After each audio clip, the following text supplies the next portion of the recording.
En un mundo donde nos lo dan todo mascado, tiene que venir Steven Spielberg a demostrar que un final ambiguo y abierto no tiene por qué ser algo malo, especialmente en una época como la actual, donde tenemos prisa, estamos ansiosos y queremos respuestas específicas y ya. Básicamente porque somos incapaces de comprender lo que nos están mostrando. Después de 4 años sin ver una película dirigida y coescrita por él, Steven Spielberg vuelve a los cines con El Día de la Revelación, una película que sin lugar a dudas ha levantado ampollas en general y de nuevo un odio importante hacia el director y su forma de contar historias. En este vídeo vamos a hablar de lo siguiente: ¿qué significa realmente el final de la película y su mensaje? ¿Qué sucede después del anuncio de Margaret? ¿Por qué los extraterrestres tienen este aspecto y no otro diferente? ¿Cuánto de lo que muestran en la película se basa en hechos reales? ¿Por qué la fe y Dios son tan importantes en la película? Hablemos de todo eso y mucho más en este vídeo análisis del Día de la Revelación de Steven Spielberg.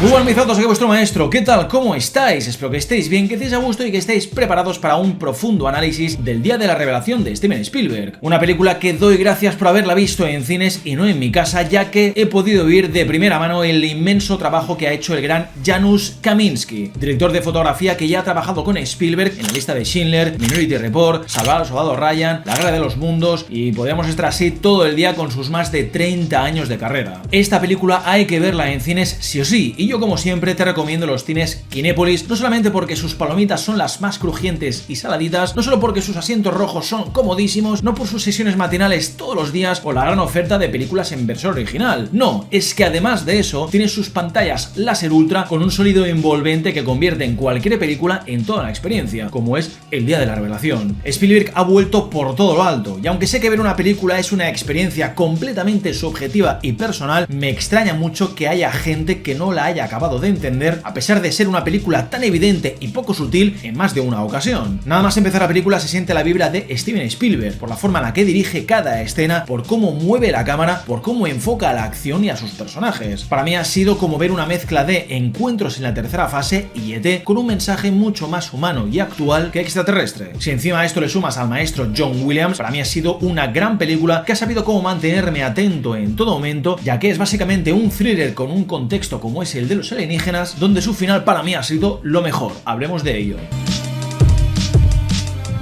Uno de los puntos más importantes de la película son sus dos protagonistas, Margaret y Daniel. Daniel es un tipo que trabaja en ciberseguridad y que ha conseguido más de 70 años de archivos clasificados que confirman la existencia de vida extraterrestre. Aquí quiero recordarte que tienes capítulos en el vídeo y que puedes encontrar en la línea de tiempo. Lo digo por si quieres ir directamente a los casos reales que se han mostrado en la película. Daniel siempre fue un niño diferente al resto. Entendía el lenguaje de las matemáticas, que es el lenguaje universal con el que cualquier raza podría comunicarse sin problemas. Y él, como no podía ser de otra forma, se siente diferente y sobre todo muy excluido del resto. Esto ocurre porque el mundo castiga aquello que destaca y se sale de lo normativo, y en esta soledad es donde Daniel ha aprendido una parte vital y esencial de la vida que la película trata, la empatía. Cuando estás solo comprendes lo que es el sufrimiento, la soledad y la carencia afectiva. Para mí, Daniel es, para los alienígenas, el traductor de su mensaje, mientras que Margaret es la que tiene que transferirlo al mundo. Y es que quiero recordar que en esta película el simbolismo religioso es tremendo. Como todos sabemos, la parte masculina siempre suele asociarse a la lógica y a la mente, y la femenina al corazón, a la empatía. En resumidas cuentas, que Daniel sea quien debe descifrar el mensaje y Margaret expresarlo con la empatía necesaria para que pueda entenderse, creo que es lo más lógico del mundo. Por eso Margaret, a diferencia de Daniel, puede leer a las personas en poco tiempo, porque su papel en todo esto es el de la comprensión, el del amor, pero sobre todo el de la empatía. Por eso cada vez que Margaret ve a alguien entiende su dolor y le aconseja lo mejor que puede hacer para ser feliz o solucionar ese problema. Daniel, en cambio, no puede hacer eso porque su papel es otro completamente diferente. No puedo negar que la conexión de los niños con el presente es tremendísima, porque cuando Margaret tiene ese ataque de ansiedad en el tren, Daniel la calma y le ayuda para que pueda reconectar con la realidad, de la misma forma que Margaret hizo cuando eran pequeños y fueron abducidos. Ahí Daniel tuvo un ataque de ansiedad por ser consciente de lo que estaba ocurriendo. Ahí ella le dijo que se calmase, que no pasaba nada. Esto es porque la mujer representa la creación y la comprensión, y por ende, Margaret es la única que puede utilizar los dispositivos alienígenas con más fuerza de la que que lo utiliza Noah, personaje interpretado por Colin Firth que me ha encantado. Quizás alguien se lleva las manos a la cabeza con lo que voy a decir, pero ahí radica para mí uno de los puntos más importantes de todos. La mujer es capaz de crear vida y de cuidarla, así que por lo tanto, Margaret es mucho más poderosa y creativa de lo que jamás podrá ser Noah. Noah, si te fijas, utiliza el dispositivo para hacer el mal y controlar la mente de Jane. Siempre que lo hace termina agotado y muy débil como para poder utilizarlo en un rango de tiempo muy corto, y si lo hace, acaba castigado muy físicamente. Margaret, en cambio, literalmente ha fundido el dispositivo porque es que lo ha llevado al límite sin problemas, siendo para mí este uno de los puntos más importantes de la película. Si utilizas la tecnología para hacer el bien y no todo lo contrario, creo que las cosas llegan a su máximo potencial. Y esto es porque el contexto de la película no es muy diferente al de un posible futuro en la realidad. La película nos muestra cómo el mundo está al borde de la Tercera Guerra Mundial, ya sea por la crisis de recursos, porque hay varios países enfrentados entre sí o porque cualquier movimiento táctico se ve con ojos susceptibles. Esto ocurre porque la humanidad como tal vive completamente desconectada de sí misma. Hoy en día vivimos más conectados que nunca con las redes sociales y los teléfonos móviles, pero en el fondo, seamos realistas, vivimos separados y completamente solos. Con el uso de las redes sociales preferimos ver el mundo a través de una pantalla que a través de nuestros propios ojos o estando en el sitio. Queremos vivir lo mismo que viven las personas a las que seguimos, nos fiamos de la palabra de alguien que nos explica algo en un vídeo y pasamos de corroborar si esa información es cierta o no porque lo queremos todo ya, mascadito y sencillo. Pero es que lo más importante de todo para mí es que nuestra mente está tan frita de estímulos y sobreinformación, sobre todo negativa, que el miedo nos acaba bloqueando o algo peor, nos vuelve unos completos egoístas.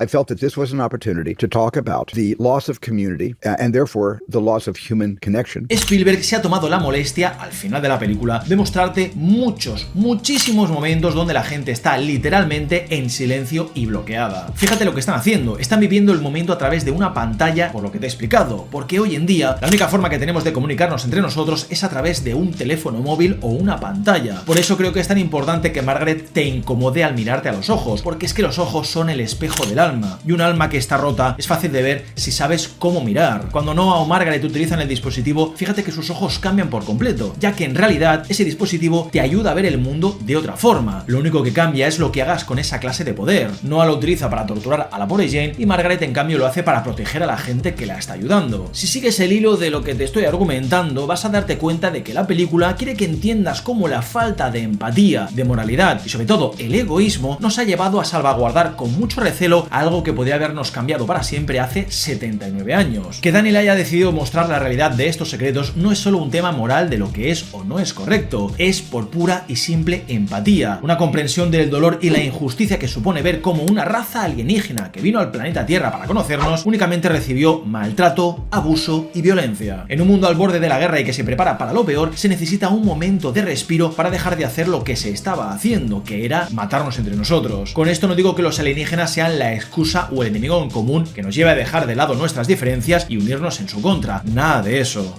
This film is more about humanity and people and community and the things that divide us and what could be occurring that possibly could bring us a little closer together. Esto es básicamente una exposición de la maldad y egoísmo del ser humano, de cómo una oportunidad de crecer, mejorar y ampliar nuestros conocimientos se ha convertido en lo de siempre, un acto ruin y egoísta donde en vez de compartir atesoramos con recelo aquello que nos permitiría ser mejores. Pero es que tampoco nos culpo, porque es que cuando muchas veces das no recibes nada a cambio y a veces cuando recibes no sales bien parado. Esta exposición de la verdad, este día de la revelación, es lo único que nos permitirá cambiar las cosas para bien o para mal. David Coeb, guionista cuyas películas buenas son normalmente aquellas que ha coescrito con otra persona, y lo digo yo que vi Jurassic World Rebirth, de la cual tenéis vídeo en el canal y bueno, mejor ni hablemos de eso, recientemente ha declarado en una entrevista algo que la propia película ya plantea, el cómo la humanidad puede llegar a tomarse este día de la revelación. Este progreso es el que nos plantea la hermana Maura, quien habla con Jane desde una perspectiva religiosa mucho más abierta de mente que la visión colectiva tiene de la iglesia. Saber que no estamos solos, que nosotros mismos hemos sido quienes hemos retenido a dicha especie alienígena, ralentizando cualquier tipo de contacto o mejora en la humanidad, va a dividir claramente el mundo en dos. Al principio está claro que va a ser un proceso terrible donde habrá negacionistas, muchos conflictos y múltiples problemas, pero a la larga la cosa quiero creer que va a mejorar, porque es que ahora que los alienígenas tienen a Margaret y a Daniel, va a ser posible conseguir un nivel de empatía lo suficientemente alto o normal como para entender que a pesar de todo el dolor provocado, hay pie a que podamos estar y convivir en paz. Y ahí radica el final tan ambiguo de la película, que es lo que le ha dicho In Vivo 17 a Daniel. El alien que ha estado durante tanto tiempo en la Tierra, preso de la organización privada de Wardex y liberado a posteriori por Roger, ¿nos ha perdonado y quiere convivir con nosotros o quiere lo peor? Desde mi punto de vista, creo que el mensaje tira más hacia la comprensión y el perdón, porque con la tecnología que poseen estos alienígenas, queda demostrado que podrán habernos reventado sin despeinarse. Creo que usar a Daniel y a Margaret es básicamente una estrategia cuyo objetivo es el de conectar con el ser humano. Esto es porque a través de su forma original y de los intentos de contacto fallidos no ha sido posible ningún tipo de punto medio. Así que crear a dos personas que puedan facilitar este tipo de conexión es el paso lógico. Por eso mencionaba antes encuentros en la tercera fase, porque normalmente las películas de alienígenas, junto con la conspiranoia que gira en torno a los UFOs, no toda por supuesto, siempre quiere representar el miedo a lo desconocido, el miedo a que nos invadan, a que nos sometan, nos destruyan y nos opriman. Básicamente lo que hace NOAA, el gobierno y Wardex con esos vídeos que hemos visto, proyectar sus miedos a los alienígenas que han llegado a la Tierra por accidente o por entablar contacto. Encuentros en la tercera fase es una de mis películas de alienígenas favoritas porque es una película esperanzadora, ya que los alienígenas no vienen a invadirnos, sino más bien a entendernos y entablar contacto con nosotros. Si te fijas en su escena final, tenemos una nave multirracial, porque hay varios tipos de alienígenas, bajitos y súper altos, aunque cojonen. Esto para mí se mantiene en el día de la revelación porque básicamente tenemos una raza que viene en son de paz y que se ha reunido con el gobierno en esas imágenes que vemos al final de la película. In Vivo 17 es un tío altísimo, pero los que hemos visto en esos vídeos son mucho más bajitos. Así que yo creo creer que, aparte de que puede ser que In Vivo 17 haya crecido durante todo este tiempo, hay diferentes razas de alienígenas. Así que al final el mensaje del día de la revelación se basa en que confiemos los unos en los otros, en que el gobierno admita de alguna forma sus errores y todos los secretos que ha ocultado en los últimos 79 años, a que todo esto haya servido para cambiar las cosas de una vez hacia algo bueno. Lo único que dependerá aquí es que el espectador tome una decisión de si quiere tener un futuro optimista o creer que todo esto es una utopía que tiene muy pocas posibilidades de ser algo real.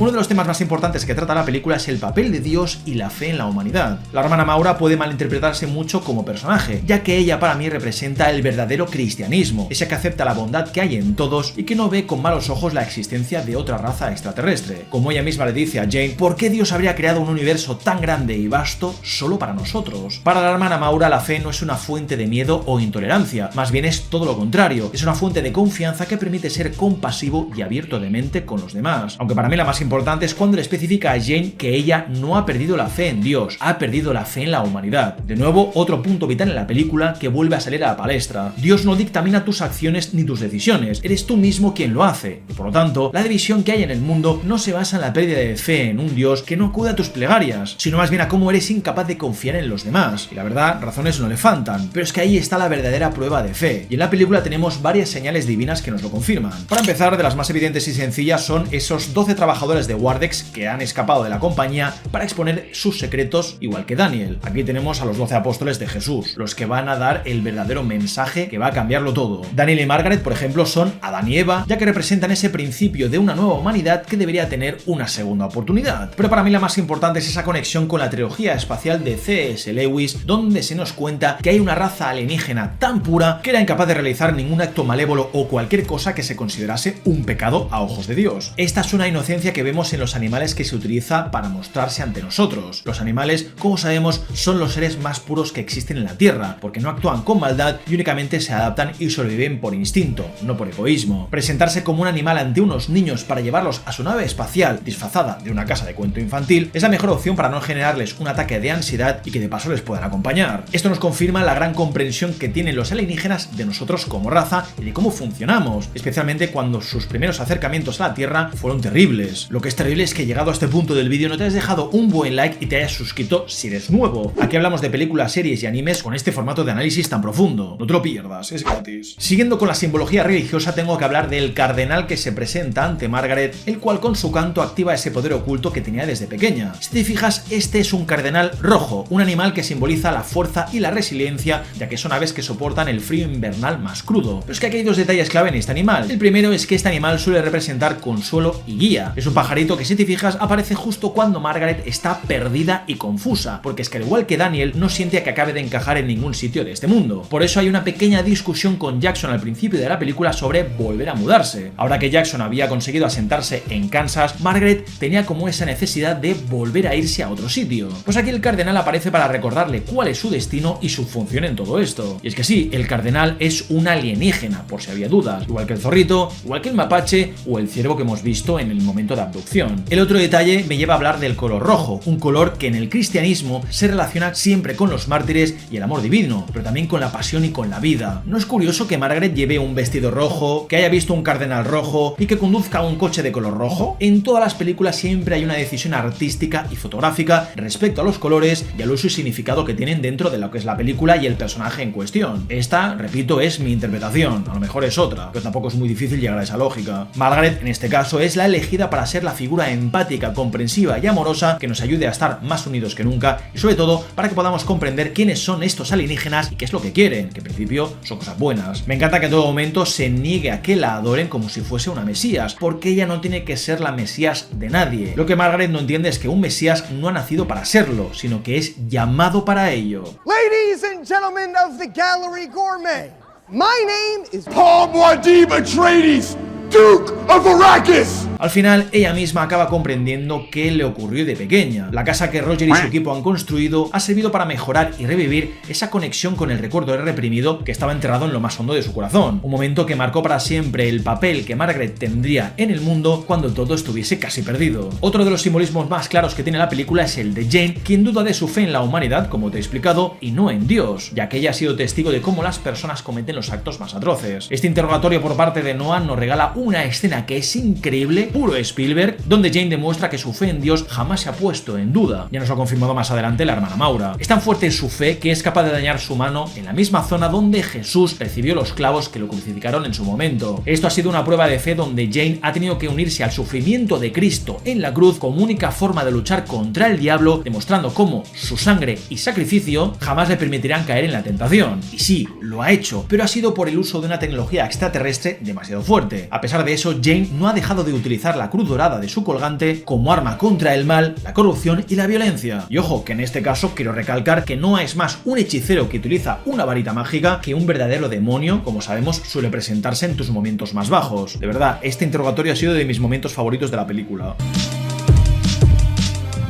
Aunque Wardex no exista realmente, me ha encantado que sea una alegoría a los Men in Black y ese papel que tienen de encubrir cualquier contacto extraterrestre. La diferencia aquí, y que es clave, es que en los Men in Black los humanos coexistían con los alienígenas aunque fuese en secreto, no explotaban sus recursos en su propio beneficio. Wardex, en cambio, sí que lo hace. El papel de Colin Firth en la película, repito, me ha encantado. O sea, es un villano que ha funcionado como un reloj donde necesito explicarte para que lo entiendas la decisión que ha tomado al final, que no es una conveniencia o un Deus Ex Machina, al menos para mí, Después de todo lo que ha sacrificado Noah, poniendo en riesgo su salud y su integridad física al usar uno de los 3 dispositivos alienígenas, se rinde ante Margaret porque no puede más. Si te fijas, su esbirro, que nos ha demostrado ser un perro de presa sin corazón, el único capaz de perseguir a Margaret y a Daniel para matarles, se extraña de que su jefe haya caído tan bajo en este momento tan clave. Y es que aquí lo que tienes que entender es que Noah ha visto a Margaret como una fuerza imparable que por mucho que lo intente, no va a poder detener. Es un poco lo que he hablado con Roger en ese momento de interrogación. Noah lleva más de 30 años resguardando unos secretos que en este momento ya son imposibles de retener. O sea, deja de luchar porque hagas lo que hagas, no vas a poder hacer nada. Por mucho que encierres a Margaret, siempre se saldrá con la suya. Por mucho que la persigas, siempre encontrará el camino de vuelta a casa. Por mucho que le cortes la luz, pues va a conseguir iluminarlo todo en el momento más oscuro. Así que siento que esta es una película para darle más de una vuelta y no juzgarla de primeras con palabras tan absurdas como es un bodrio, es incongruente y la mitad de cosas que ocurren no tienen el más mínimo sentido. Mira, tampoco voy a defender la película a muerte, pero Dios mío, tengamos argumentos más sólidos y coherentes con la propia película, que vamos, no es muy difícil de interpretar. Es que he llegado a leer que no tiene ningún tipo de sentido que Margaret se disfrace de cada una de las personas que aman los personajes de Wardex cuando se escapa con Daniel. Esta es básicamente la confirmación de que o no has visto la película, o te la han contado, o no has entendido algo tan básico que la propia película te cuenta en más de una ocasión. Margaret es capaz de leer en tu interior conectando con aquello que te llevaría a ser más empático, que al final son aquellas personas a las que amamos. Pero hablemos del aspecto de los aliens. Como dice el propio Spielberg, los aliens tenían que tener el mismo aspecto gris, cabezudo y con ojos enormes que todos conocemos, básicamente porque querían respetar la mitología y leyenda que gira en torno a los ovnis y los avistamientos.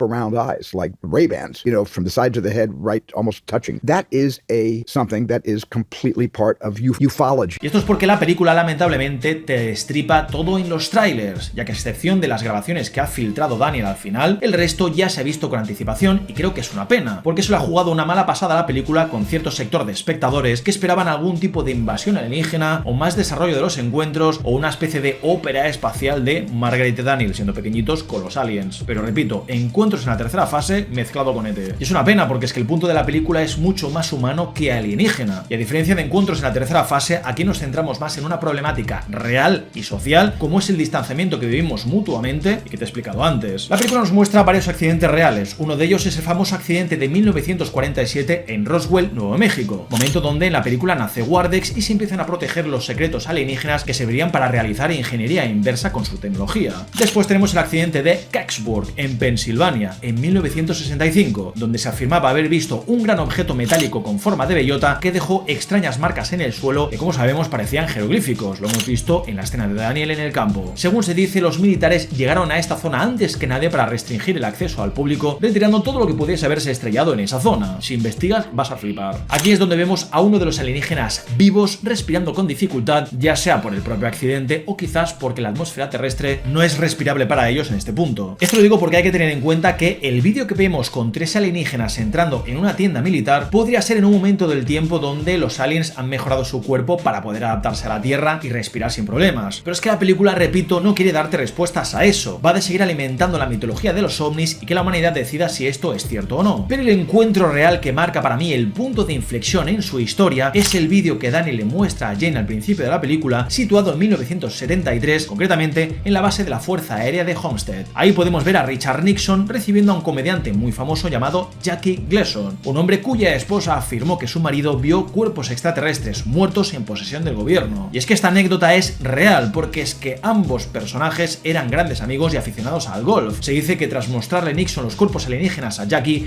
este se aficionó tantísimo al tema ovni que mandó construir una mansión en forma de platillo volante, o sea, increíble. Esto creo que es importante porque tanto Wardex como el Departamento de Defensa empezaron a mantener a los futuros presidentes después de Nixon en la completa ignorancia de este tipo de proyectos, bases militares y conocimientos. Recordemos que en Estados Unidos un presidente puede ejercer su cargo un máximo de 8 años, 2 legislaturas. Pasado este tiempo, se convierten en civiles que podrían filtrar todo lo que saben y de paso darte más problemas, así que mejor que no sepan nada. ¿Y por qué digo que lo de Nixon marca un punto de inflexión? Pues por el egoísmo del ser humano. En vez de compartir su conocimiento, de vivir en armonía o de entablar algún tipo de relación cooperativa, lo de Nixon demuestra cómo somos unos niños pequeños con el poder de un dios. Esto es porque en vez de hacer algo bueno, los aliens son un objeto del cual van a gloriarse. Básicamente porque más que un descubrimiento que podría cambiar el mundo, se han convertido en unas reliquias de coleccionista de las que prefieres fardar por puro ego y orgullo. Y la verdad, tiene su gracia que haya sido Nixon, no solamente por lo de Jackie, sino también por todo el escándalo del Watergate. Que no vale, no vale. Así que el día de la revelación me ha parecido una película de ciencia ficción basada en toda la mitología alienígena que me ha sorprendido para bien, aunque no sea súper perfecta. En un mundo donde nos dan finales cerrados y sobre todo muchas sobreexplicaciones, yo he agradecido una película con un final tan ambiguo. Evidentemente me habría gustado que me hubiesen explicado obviedades como lo que es un pasajero, que deducimos que es alguien abducido que ha estado en contacto con los aliens y de ahí que Noah no pueda poseer a Daniel. También me habría gustado ver más de Roger en Wardex, como en esos vídeos que hemos visto al final de la película. Habría estado bien ver algún tipo de conversación con Invivo 17 antes del día de la gran revelación. Pero aún así la película creo que es clara en su mensaje y es algo que no me molesta, porque es que Spielberg ha dirigido como un auténtico mastodonte una película que es inmersiva por completo y súper entretenida. Si encima le sumas la música de John Williams, que mira, a pesar de no destacar con ningún tema en concreto, ha sido un placer auditivo absoluto. La película tiene una Emily Blunt impecable, un Colin Firth aterrador, un Josh O'Connor que espero que tenga más oportunidades como esta, porque es increíble el gran actor que es. O sea, yo en Puñales por la Espalda 3 y en Challengers,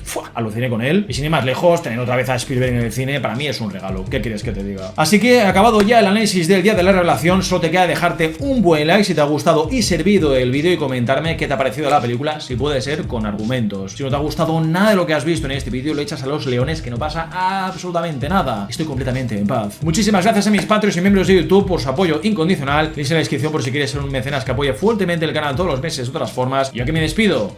Un beso enorme, cuídate mucho, nos vemos, como te he dicho antes, en otro vídeo de cine, series y anime.